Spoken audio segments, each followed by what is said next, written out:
Welcome to Hellenic Voice, the podcast that celebrates Greek culture.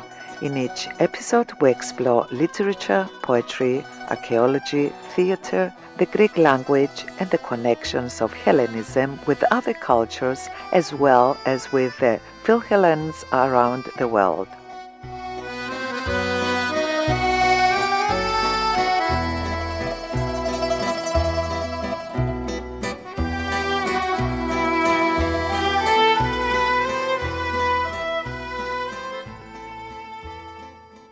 Welcome to Hellenic Voice. I'm Vassoula Christodoulou, and in today's episode, my guest is Professor Gonda Van Steen, Koraes Chair of Modern Greek and Byzantine History, Language and Literature at King's College London, and the author of the book Adoption, Memory, and Cold War Greece.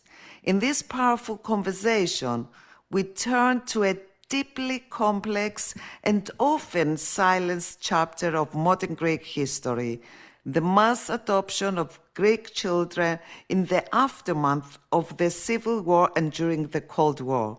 Together, we talk about history and memory, loss and identity, and what happens when the past resurfaces decades later through the voices of those who lived it.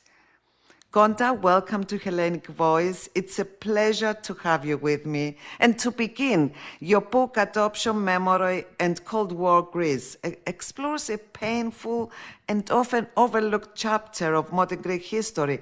What first drew you to this subject? And when did you realize it would become such a major project? Well, lots of questions, Vassoula. But let me first thank you and tell you that it's my pleasure to be here. And I love talking about the project, so that's not going to be hard. I was actually quietly doing other things when the project found me. I did not go looking after the project.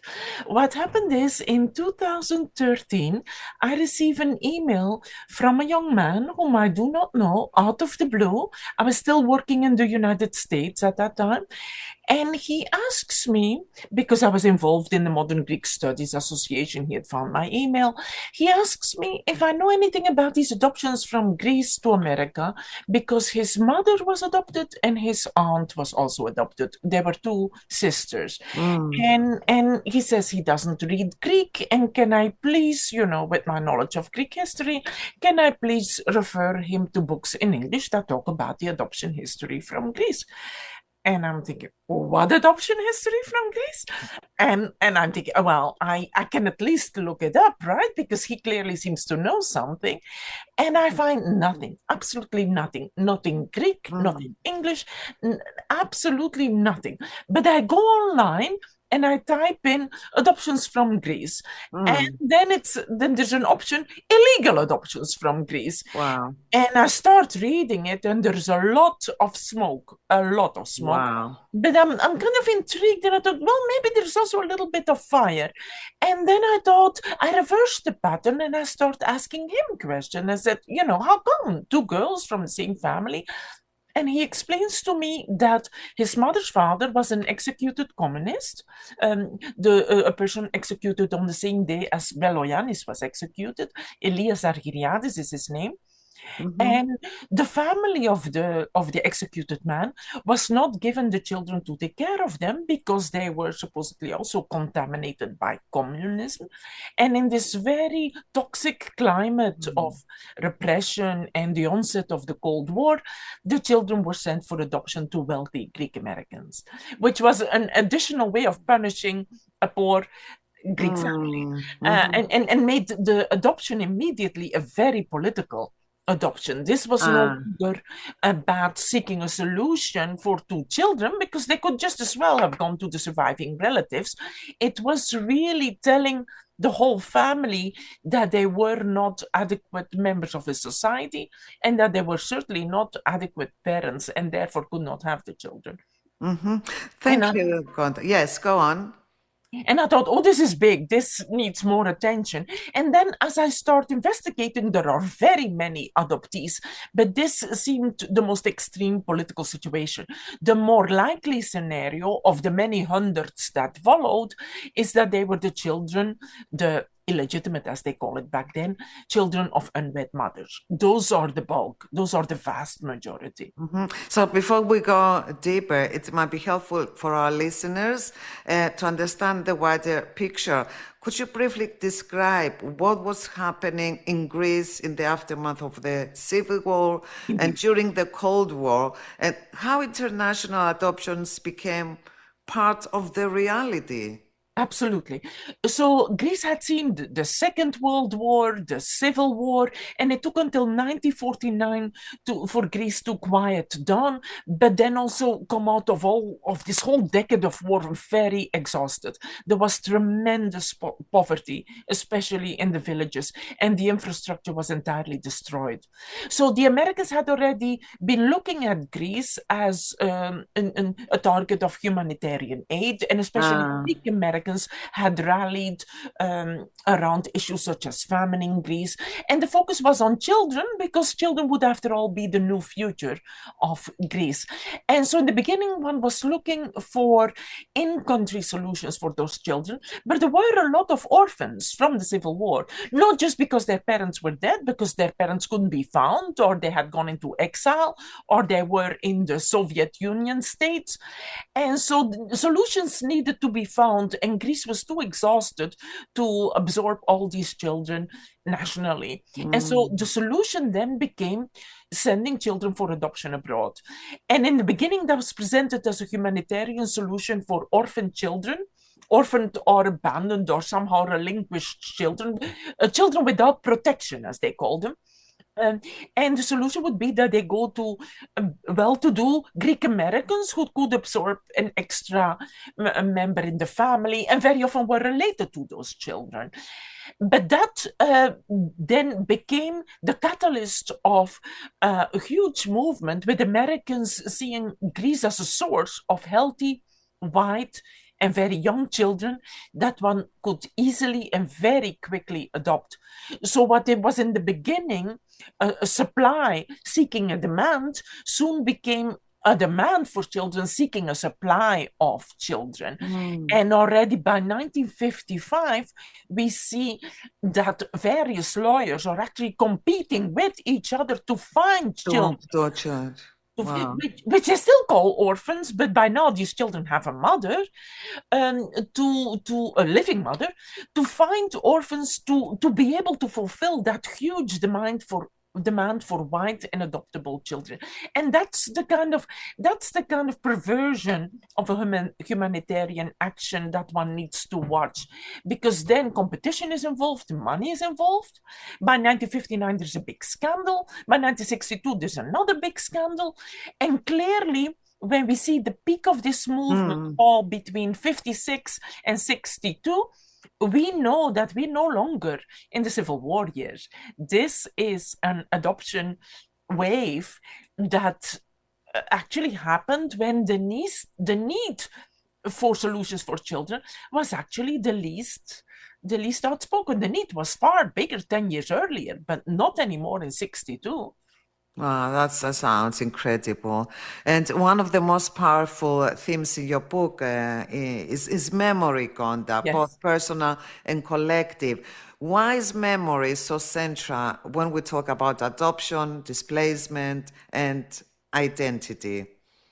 These children, who were anywhere from 2 weeks to 14 years old, have memory. And the ones who were teenagers have very vivid memories of a language, religion, food, a village, school buildings, teachers. And it's very hard for them to be cut off by externally made decisions, and then be told that there is no path of return. So they really perceive a sense of being uprooted from what was their previous life and being severed from an identity that was 100% Greek. And so they feel a keen sense of displacement through a decision that wasn't their own. And so memory then, since history didn't quite acknowledge it in no written form, memory becomes their way of rehearsing the past, coming to grips with the past, also seeking out one another. They want to find each other. They want to find the remnants of their former life together. They seek each other and they reminisce together, trying to find clarity about what happened to them. To understand. And your research, Gonda, goes beyond archives. You actually managed to trace and connect with many of the children who were adopted abroad. How did meeting these individuals influence your understanding of the history and you were documented? Yes, in the beginning, of course, I only ever have believed it, whether this history was really so big.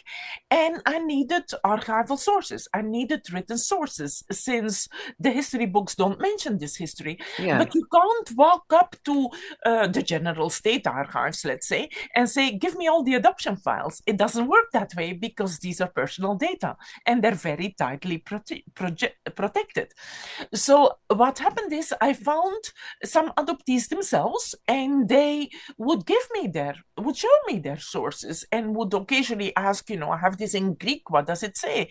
Can you translate? And so we would create an exchange and build trust in the process. And each one of them would know a few more, and I would do the same thing. And this network kept on growing. And then I interviewed quite a few of them. Some of them are actually no longer with us. But then when the book came out, the process reversed again. Instead of me being on the lookout for them, when you Google topic, adoptions, Greece, my book comes up. So now they start looking for me as a way to find answers, or they've learned that I can help with interpreting documents or even locating documents. And so I've met many, many more because they found me. And I find it a very special experience that literally not a week goes by without me getting a message from somebody who needs some help. Well, I'm sure they consider you as the godmother, something very special, obviously, and it's understandable. Now, when adoptees learn more about the past, or in some cases reconnect with Greece, what kind of emotional or personal outcome did you witness? There is a keen sense among all of them of being abandoned. Abandoned by a mother, as if the father doesn't bear any guilt, right? As if it only takes one to have a child. But usually a man abandons a young woman who gets pregnant. The young woman then abandons the child. That's a typical pattern. So there are already two acts of abandonments before a child enters into an institution where it's taken care of, but then that institution very willingly hands the child over to adoptive parents that it doesn't know very well, and takes a huge risk on. And so these children also felt a little bit abandoned by the system and by the state itself, for a government that let them go without much screening of the adoptive parents and without much monitoring of what happened afterwards. And in fact, Greece never did an investigation, never kept a list, never, in many cases, didn't even preserve the records. So there are levels of abandonment there. And the psychological issue is then really to try to come to grips with that and try to understand the context in which this happened. And for instance, bringing up a lot of understanding for a young woman who may be pregnant and unmarried, and that was the worst situation for a young girl in the village to be in the 1950s, and understand it from her perspective, that she really did not have any choices. Yes, it's really sad. And now, were there moments, Gonda, during these encounters that deeply moved you, or stayed with you long after, and moments that changed how you view the project? Yes. I was approached by the daughter of somebody who'd been adopted. And she knew that her own birth mother had kept her for a whole year. And she found it very hard to stand how one give up a child for a whole year. And so she was already age 66 and looking for a birth mother. And I'm doing a little calculation here. And I said, okay, we will make an effort, but let's be realistic here. The chances of this birth mother being alive are very, very small, right? But it's not just the birth mother. People want to know what happened. It's piercing through the secrets and the fairy tales that have been woven around this. So they want to know what really happened. And it's okay if they learn it from an uncle or a half sibling. So they're looking for that kind of, reality check. And so we look for the birth mother. And through some tremendous stroke of luck, I find her. And she's alive. And she is very clear-minded. And then we learned that she actually never really wanted to give up this child, but she really believed in giving the child a better life. And she had kept the little girl's baptismal cross, Stavrodakitis, and also her little baby blanket that she as a child always just kind of wanted to go to sleep with. And the mother had put this cross and the baby blanket aside for 65 years, knowing that one day it was going to happen and never losing faith that it would happen. That's to find the child. And then we finally found her. And then within a few months, the mother passed away because this is what she still lived for. Wow, it's incredible, honestly, thinking about the parents, the mother, and the child, of course, afterwards. Now, looking back from today's perspective, it's impossible not to ask difficult ethical questions. How should we now assess these adoption practices, and do we feel Greek society has fully confronted this part of its past, or is there still silence surrounding it? We've come a long way. I had to do a lot of awareness raising, publishing, op-ed pieces, giving interviews. And as you know, we even did a theatrical play that directed by Kyriaki Mitsu, which put it very poignantly on stage. There was a lot of awareness raising, and at the same time campaigning for these people to have access to their records if they exist. And a second wish that these people always had was to restore their Greek citizenship, which had kind of gone dormant in the process, as a way of acknowledging that first identity, and as a way to bring the Greek state to acknowledge them as valid, bona fide citizens, and not just second-rate citizens who were shipped abroad. And that legal change finally came about in May of this year, and I'm very proud to have had a hand in it through our team, Nostos for Greek adoptees. We call it Nostos, because indeed, the Greek law was changed to make it possible for the adoptees to restore their Greek citizenship based on the documentation that they have. And that's a huge step of Greece, basically. Greece that let them go, Greece is now welcoming them back in. And they needed that more than anything else, the recognition and the acknowledgement. They needed that. And it's nice that so many of them can still see that happen. And talking about theater, if I'm not mistaken, of course, we will cover this topic on another occasion, fully, properly. But I think there is something else coming up as well. Yes, there is a celebration coming up with the adoptees, and hopefully with members of the government in Greece, to celebrate those who can indeed hold their passport in their hands and are very, very proud of that. Of course, you should be very proud, Gonda. You did an amazing job. Now, yes, go on. If I may add, because they can be entirely legitimate citizens. After all, they're 100% Greek and born in Greece. They can also give that citizenship to their own children. They're completely positioned back in line in the bloodlines of the Greek bloodlines by which you get and transfer your Greek citizenship. And they also have voting rights. Wow, you did a great job. Amazing. Working hard as always. Thank you. Now, this history may belong to the Cold War era, but it feels incredibly relevant today, I will say. Yes. What does this story tell us about modern debates on migration, refugee children, and international adoption? Do you see clear parallels? First of all, Greece, by addressing this issue and looking it right in the face and coming up with a solution that brings closure, especially psychological Yes. closure and recognition, is really leaving an example for other countries that haven't come this far yet. And I've told that to the policymakers. This really leaves a paradigmatic solution for how you bring closure to such a painful issue. Now, mind you, the birth mothers are no longer alive to participate in that closure, but it's important that at least it can happen for the adoptees and their children.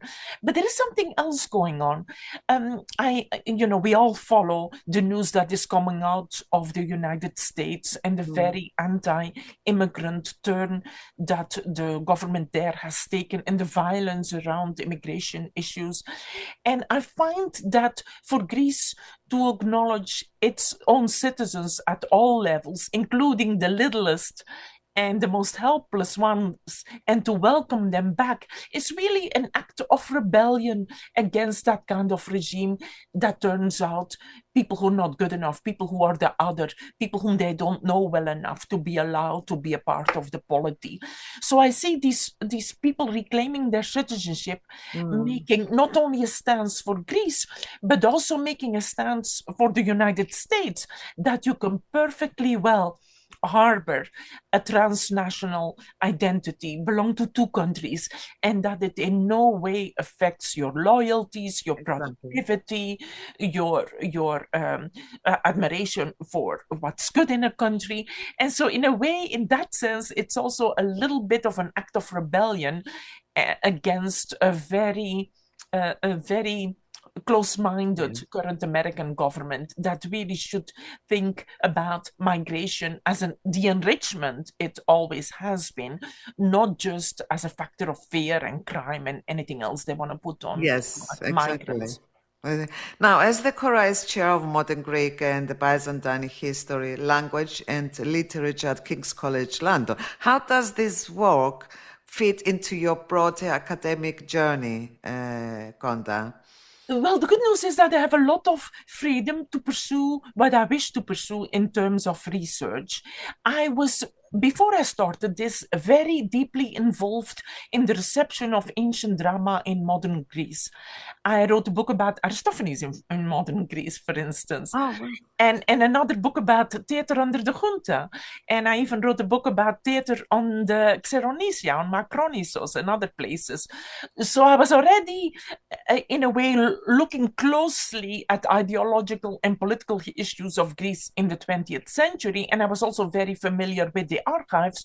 But all those skills kind of came to fruition in this particular project that has more impact than any of the previous ones. Here, I feel like I can really change something at a very urgent moment in people's lives, the kind of solution or a piece of truth or piece of the puzzle that they've been wanting to achieve for the better part of their lives. And Exactly.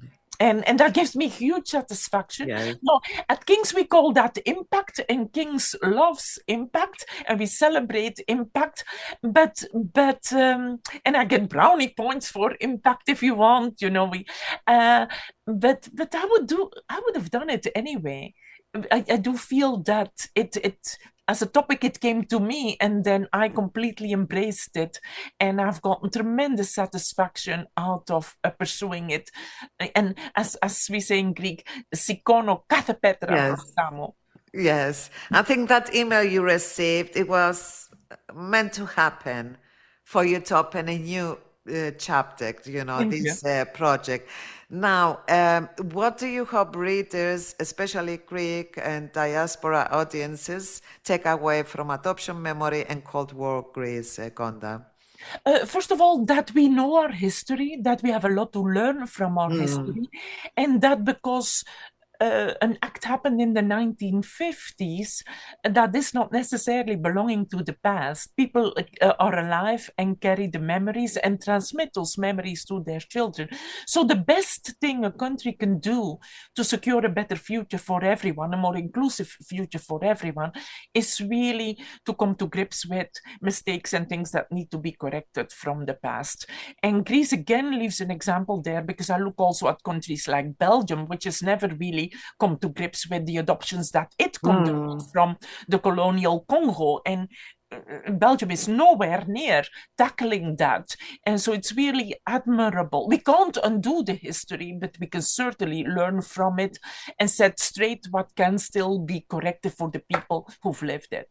Fantastic. And finally, if there is one thought or message or question you would like listeners of Hellenic Voice to carry with them after this conversation, what will it be?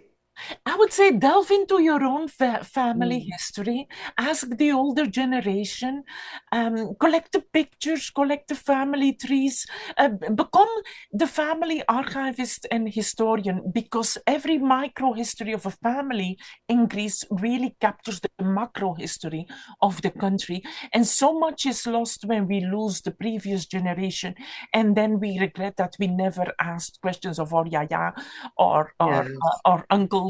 And so much can still contribute for us to kind of establish a finer grained history that is really much more attentive to the fate of women and children and the more marginalized members of society, and make us remember that history is not only about wars and battles and male ambitions. Yes. Now, Professor Gonda Van Steen, thank you so much for joining me today and for sharing your research, insights, and the human stories behind this important chapter of Greek history. The story of adoption during the Cold War reminds us that history is not only written in documents and archives, but also carried within people, in memory, identity, and the lifelong search for belonging. For those who would like to explore this subject further, I highly recommend Professor Gonda Van Steen's book, Adoption, Memory, and Cold War Greece. Thank you for listening, Hellenic Voice. If you found this episode meaningful, please subscribe, share it, and join me again as we continue to give space to the voices and stories that shape our Hellenic past and present. Until next time, thank you so much, Gonda. Thank you. It was my absolute pleasure.